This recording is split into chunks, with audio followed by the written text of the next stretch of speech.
Good evening, viewers. Welcome to Issues at Hand, WBS TV. Peter Kivazo, your host. And still thankful we're alive and for the good weather by any measure.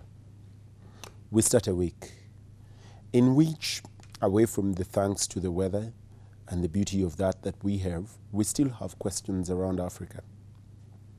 Yesterday and the day before and today, the streets of Burundi have been a hive of activity. People demonstrating, people going onto the streets and showing rage and anger against the current presidency for having sought a third term. For those that can't do the theater, they say a third term for the presidency there, for President Nkurunziza. And Burundi, on the first day of the riots, of the demonstrations, whichever word you choose to use, whether riot or demonstrations, 5 people went to their maker or died. That's Burundi. As we're still dealing with that, viewers, we still have questions coming out of South Africa. I have listened to the president of South Africa, President Jacob Zuma, and President Jacob Zuma says, while he ultimately regrets the xenophobic attacks in South Africa 2 weeks ago, he raises fundamental questions about Africa. He says South Africa is receiving both skilled and non-skilled immigrants that are running away from their homes and going to South Africa. And he's asking, why? Why aren't they staying home? What is wrong with where they are coming from? Isn't there a problem? And we'll look at the whole of Africa. With me in the studio is Professor Kiurankuwa Rachumika Nkumhayo. Welcome. Thank you. And good evening, Prof. Good evening. Prof, what is Africa's problem? Why Burundi today? Why Boko Haram in Nigeria? Why a stateless Somalia? Why Africans hacking themselves in South Africa? Why? Well, it's or would we deal with them one by one? Would you want to pick one at a time? No. Number one is, we lived in Africa peacefully as a territorial state. Now we have, these so-called nation states, but even within a nation, you have several nations. Like Buganda is a nation, Ankole is a nation, the Acholi nation. You get all these nations that we have branded together and formed Uganda.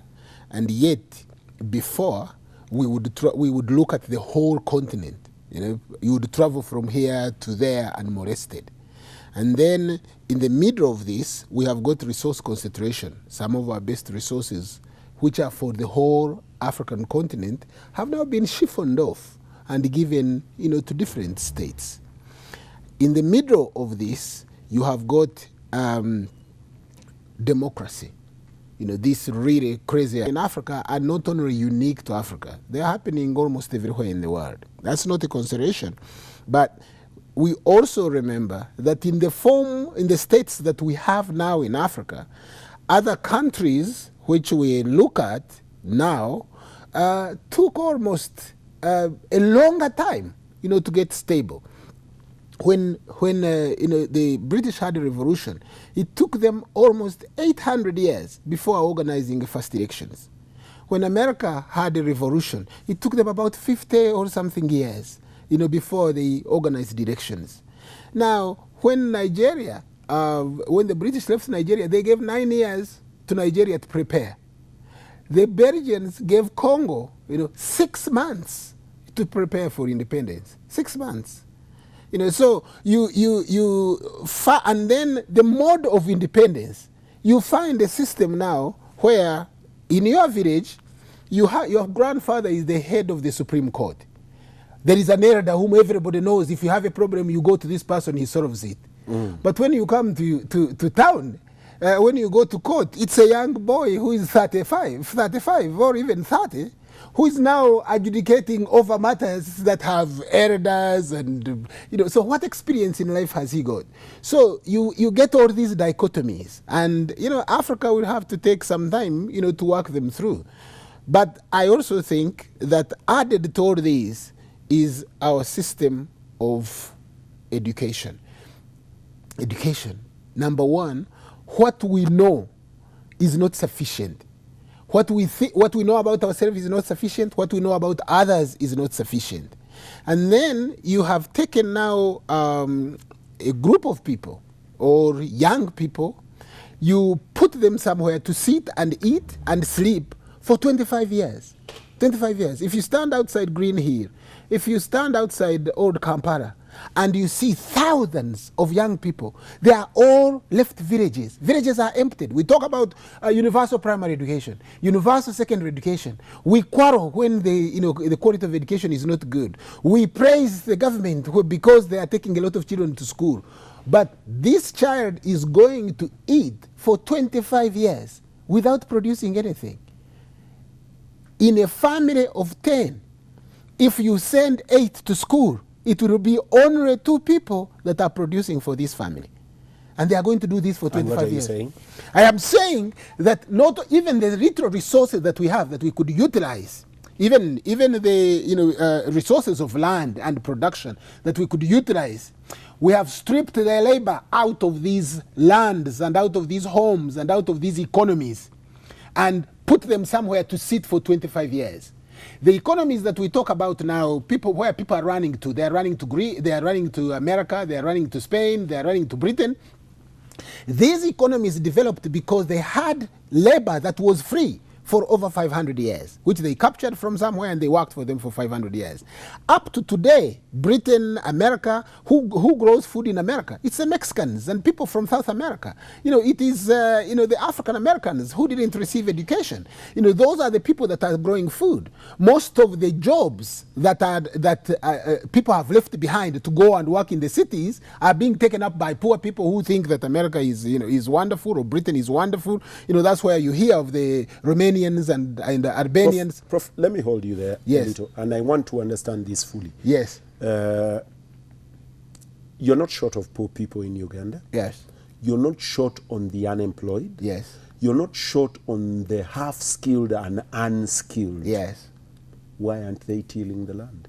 Well, the education system, that's precisely what I'm saying to you. You can't get somebody to sit in one place or in 4 different places, primary, secondary, high school, university, for 25 years, and then afterwards say, grow food. They can't. It's if you go and grow 1 acre of Irish potatoes, 1 acre of Irish potatoes, if it is a fertile area, it will give you about 40 bags. A bag of Irish potatoes now is 120,000. If you do the mathematics, you could see that in 3 months, it takes 3 months for Irish potatoes to grow, you'll get about 5 million. But a person would rather come from university and work for 200,000 than go to grow Irish potatoes. Why?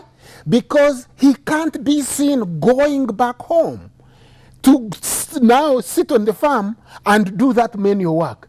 He would rather employ somebody who didn't go to school. And that's why I'm saying to you that the knowledge that we have about ourselves is insufficient. The knowledge that we have about others is also insufficient. Our people who go to South Africa or our people who go to America, what do they go to do? They go to clean people's behind. They go to wash old women and old men and clean most of the jobs they would never do here. They will go to do it there. They would do those jobs here if those jobs here paid. No, Yes, they would. no. Chibazu, even if I gave you $1,000, you are not going to come and be a maid in my house, and attend my geriatric mother and give her a bedpan, to poo and wee in, and for you to clean that. You're not. It is beneath you. You will think it is beneath you.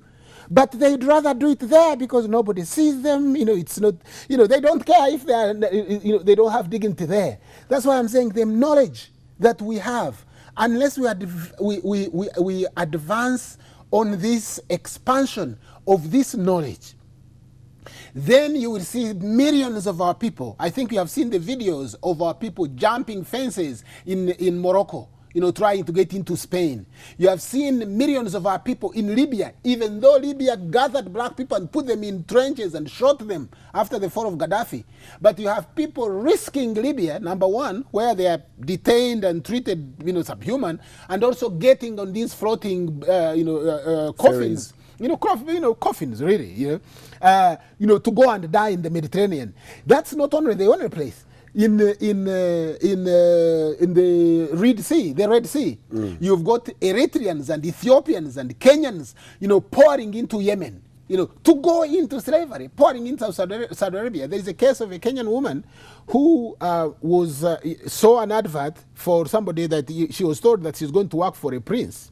And when she went to Kenya, to Saudi Arabia, she was given a family of 19 people. She had to wash for 19 people, cook for 19 people, and they would beat her, they do all sorts of things. At one time, they put her in a chicken house for a month, and then she found a grave of 2 other Kenyans. She found a SIM card for, I think it was one of the telecom companies, and then she dug and she found a grave of 2 other Kenyans. She escaped, and then she flagged a vehicle. And when the person whom the Good Samaritan called the police, and then the police, raped her, took her to the police station. That was a case in Kenya last year. So, if our people knew how much we have, even at a level, Prof. Yes. When you say this, yes, you take me back to the words of the South African president, yes, Jacob Zuma. yes, And I know they come in bad taste yes, for a lot of the other leaders in Africa. yes, But he raises a red flag yes, that is very important. Yes. He says, yeah, why are these unskilled and semi-skilled and skilled people yes, pouring into South Africa? Yes. It is a rhetoric question. Yes. It effectively points to a problem of leadership where they're coming from. Well, it is an abdication of leadership. And even what you're saying yes, is really an abdication of leadership. Absolutely. Where is the leadership in Africa? Where is the leadership of a people that are running away from their place to go and die on the Red Sea, to go and die on the Med Sea, to go and clean toilets? In Morocco, yes. Yes. Yes, and go and clean toilets. Yes, they're effectively saying, I would rather die trying than keep home and die anyway. So, you are not talking about the leadership. You are lifting the burden and putting it to those that are led. Before I answer that question, let me also add this. You would have, say, let's pick an engineer, trained in Uganda on Uganda's money. And then he's sent to America, on a scholarship. He pays. Remember, in Britain and American European countries, foreign students pay 5 times more than home students. In fact, that is the way how all these institutions in Britain, kept going. Because in 1979, when Margaret Thatcher withdrew funding for British education, a professor at Sussex University invented a way of getting third world, countries paying for British education, to keep these institutions going. So they set up all these specialist institutions. So now we educate this engineer, or we educate this doctor, or we educate this nurse. Like if you are in Britain, most of the nurses are from Zimbabwe. Now the Philippines is coming, is coming through because Zimbabwe had, very good, health sector. They trained very good nurses, and then they go there. So the money belongs to Zimbabwe. The money belongs to Uganda.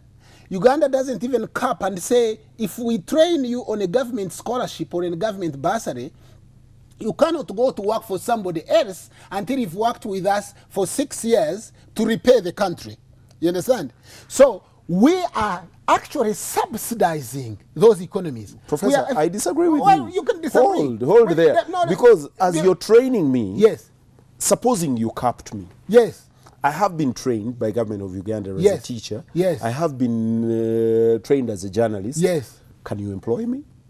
No, I can't. Can you employ me? Where I can't. You do not have the capacity to absorb me within your employment sector. Therefore, if I go away, I'm relieving you. Wait. Are you saying Uganda doesn't need teachers? Can it employ them? Yes. No, it can't. It can, but they don't want to be employed there. You are saying the salary is not enough. Menu. Yeah, his menu. But they paid for you. If they had it, they have already paid you for those 6 years by you studying on a government scholarship. That is a lot of money if you aggregated it. And it is silly of government, and it is silly of just Karupo and the many Arupos like that, to get our money. Remember, this money that they are giving you has been collected from almost most Ugandans, and they have given it to you, Chibazo.